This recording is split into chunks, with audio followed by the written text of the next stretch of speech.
ये चणनि जी पली आहे ऐं हिनखे सुबुह सुबुह जो साफ़ु करणु खपे। ऐं राति जो सफ़र करे आई आहे हिते गुलशन नदी में मिटी हूंदी आहे ऐं ॿियो पन बन हूंदा आहिनि एक्स्ट्रा जेके मूंखे कढणा पवंदा आहिनि, सफ़ाई करणी पवंदी आहे।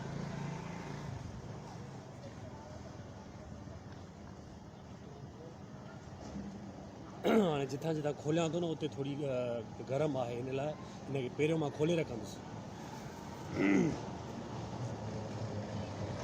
मूंखे दोस्तो थोड़ी साह जी तकलीफ़ आहे, हिन लाइ मां थोरो बार बार तेज़ भी ॻाल्हाईंदो आहियां ऐं ईअं कंदो आहियां हर हर, हुनजे लाइ माज़रत। तो ही मां पंहिंजी रेड़ी तयारु करे रखी आहे ऐं तव्हांखे मां ॾेखारींदो हलां। हीअ अॻूणे पली तव्हांखे ॾेखारी, हाणे ॾिसो सेटिंग करे हणी आहे मां। हीअ पली, हीअ पालक ऐं हे तव्हांजा बीह। सो हीअ मुंहिंजो रेड़ो तयारु लॻो पियो आहे ऐं मां अॼु गलियुनि घिटियुनि में वञण जी बजाए अॼु हिते ई गुलशन नदी में बाज़ार लॻी आहे, अरबा बाज़ार, मां उते वञी जेको आहे सो बीहंदुसि सॼो ॾींहुं। सो हाणे मां हल थो कयां बाज़ार जे तरफ़। बिस्मिल्लाह रहमान रहीम।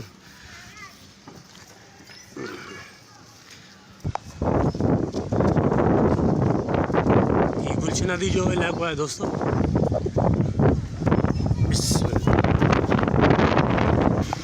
सुबह सुबह टाइम है, हर को पाए दुकान खोले आहिनि, ॿुहारियूं ॿुहारियूं ॾियनि था। दोस्तों जे साम्हूं मच्छी वारो आहे, ॾिसो हुनजे रेड़े जे चौधारी कीअं ॿिलियूं वेठियूं आहिनि, मां तव्हांखे ॾेखारियां थो। वाह वाह, वॾियूं ॿिलियूं कठे कयूं अथई। वाह वाह,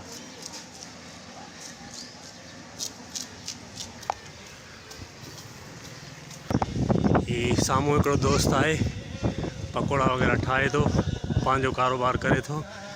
हे समोसा ठाहिबा, छा हाल आहे? ख़ैर, वाह वाह, ताज़ा ताज़ा समोसा सुबुह जो टाइम। ॿियो ख़ैर आहे बा? हा दोस्तो, मां साम्हूं साम्हूं बाज़ार आहे पुॼण वारो आहियां, थोरी देरि में शामियाना तव्हांखे नज़र ईंदा।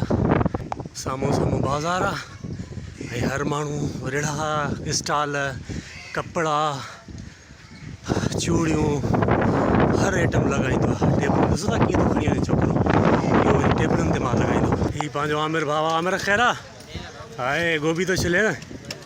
ही पंहिंजो बख़्तियार।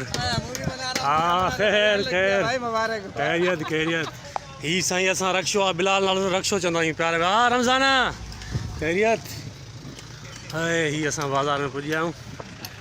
ही ॾिसो था कोप, प्याला, गिलास।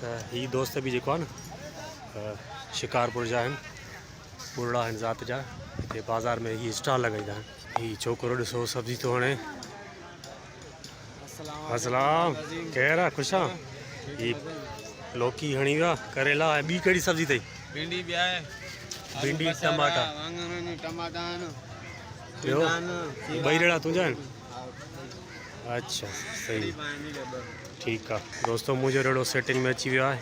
ही चाचो आहे, सूमरो आहे ॾोकरीअ जो। चाचा छा हाल आहे? हे थैलियूं हिते विकिरो कंदो आहे। हे जेके असां सामान विझी ॾींदा आहियूं न, ही माल, ही थैलियूं पयूं न, ही चाचो हुन में विकिरो कंदो आहे, जंहिंखे ॾींदो आहे वरी हुन नाला लिखंदो आहे। ॿियो चाचा ख़ैर आहे? हीअ असांजो फ़हीम भाई, तव्हां पहिरियों बि ॾिठो हूंदो वीडियो मुंहिंजे में। ही यासीन भाई आहे, ही नए देरे जो। यासीन ख़ैर आहे? ख़ैर आहे, चांहि थो पीए यासीन। ख़ैर, ख़ुशि, महिरबानी महिरबानी। ही हिते बि ॿ रेड़ा लॻाईंदा आहिनि, सब्जियूं पंहिंजियूं, खीरा, बसर, लीमा। हे टोटी जेको पोइ हिते माल पिया, गोभी, बंद गोभी ऐं थूम, अदरक, ही थियण था। माण्हू अचणु शुरू थी विया आहिनि ऐं मां हींअर वीडियो बंदि कंदुसि ऐं बीहंदुसि हींअर पंहिंजे रेड़े ते, ग्राहकनि खे माल ॾींदुसि।